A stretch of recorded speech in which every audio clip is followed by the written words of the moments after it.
सबको जय मसीह की। ईसाई जीवन एक धाधक की तरह है। ईसाई जीवन एक दौड़ाक के समान है। प्रभु का वचन कहता है इब्रानी की किताब अध्याय 12 वचन 1 में, इस कारण जब गवाहों का ऐसा बड़ा बादल हमको घेरे हुए है तो आओ हम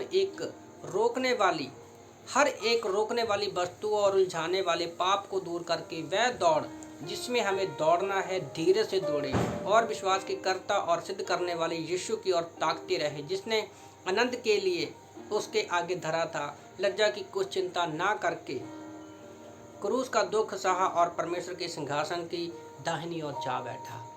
तो इन दो वचनों में हम लोग देखते हैं कि यीशु मसीह हमारे पापों के लिए धरती पर आया। वो एक जीवन का दौड़ उसने दौड़ा, धीरे से उसने दौड़ को दौड़ा और एक दिन उसने उस सिंहासन को पाया जिस सिंहासन के लिए परमेश्वर ने उसको रखा है, दिखाया है। पिता पुत्र पवित्र आत्मा तीनों स्वर्ग में है। तो यीशु मसीह हमारे सामने एक अच्छा दौड़ाक का एग्जाम्पल छोड़कर गया है। जब हम संसार में देखते हैं कि दौड़ने वाले का मकसद क्या होता है, सिर्फ दौड़ना, उसके लिए और कुछ भी चीज़ मायने नहीं रखती है। ईसाई जीवन में भी हमें यही रवैये को बना के रखना है कि हमें अपने विश्वासी जीवन में परमेश्वर पर भरोसा रखते हुए पवित्र आत्मा की अगुवाई में चलना है। तो कुछ बातें हैं कि हम जो दौड़ाक के लिए ज़रूरी है। सबसे पहला पॉइंट मैं लिख रहा था कि हमारी दौड़ में सबसे आने वाली रुकावट सबसे बड़ी क्या है, वो है पाप। तो जैसे एक दौड़ाक अपने भारी भरकम कपड़ों को लेकर जब एक भरा हुआ कपड़ों से भरा भारी भरकम बैग लेकर वो दौड़ नहीं सकता, चल नहीं सकता, उसी तरह से हम भी अपने पापों का बोझ लेकर कभी भी अपने विश्वासी जीवन में आगे नहीं बढ़ सकते। तो इसलिए हमें रोज़ क्या है, पहला यूहन्ना अध्याय 1 वचन 9 के अनुसार अपने पापों की क्षमा मांगनी है। प्रभु का वचन कहता है जब एक पापी अपने पापों से क्षमा मांगता है तो परमेश्वर उसके सारे पापों को हमेशा के लिए क्षमा कर देता है।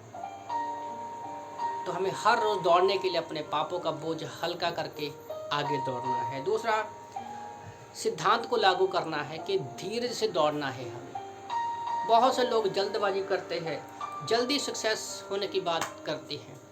हम लोग बाइबल कॉलेज में थे तो हमारे पास्टर ने एक बार क्लास में कहा, जब उन्होंने प्रभु को उद्धारकर्ता के रूप में ग्रहण किया, उन्होंने कहा मैं जल्दी ना 1 साल में बाइबल जो क्लास है,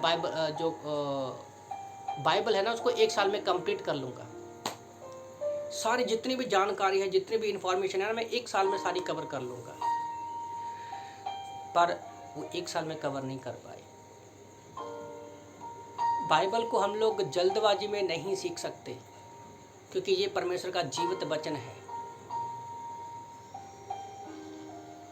तो इसको हम धीरे धीरे जानते हैं। परमेश्वर के साथ जब रोज़ समय बिताते हैं तो कई बार हमारे मन में आता है कि मैं जल्दी बाइबल पढ़ूंगा, ज़्यादा प्रार्थना करूंगा तो शायद कहीं मैं ज़्यादा सीख सकता हूं या ज़्यादा वो कर सकता हूं। नहीं, ऐसा नहीं है। हमें हर एक चीज़ को क्या है, धीरज के साथ चलना है।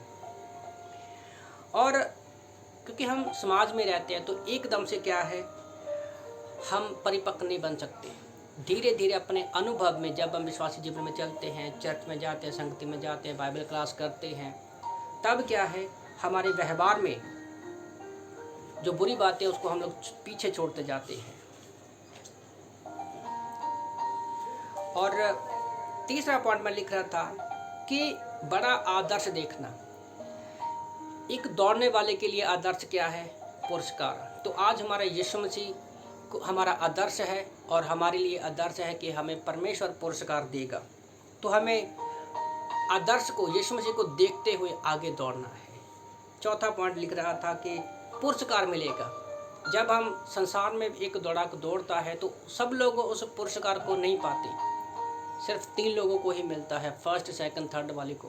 पर जब हम विश्वासी दौड़ में दौड़ते हैं तो परमेश्वर हर एक को पुरस्कार देगा जो परमेश्वर ने हमें रखा है हमारे लिए। तो हमारा जीवन जो है एक दौड़ाक की तरह है, एक धाधक की तरह है।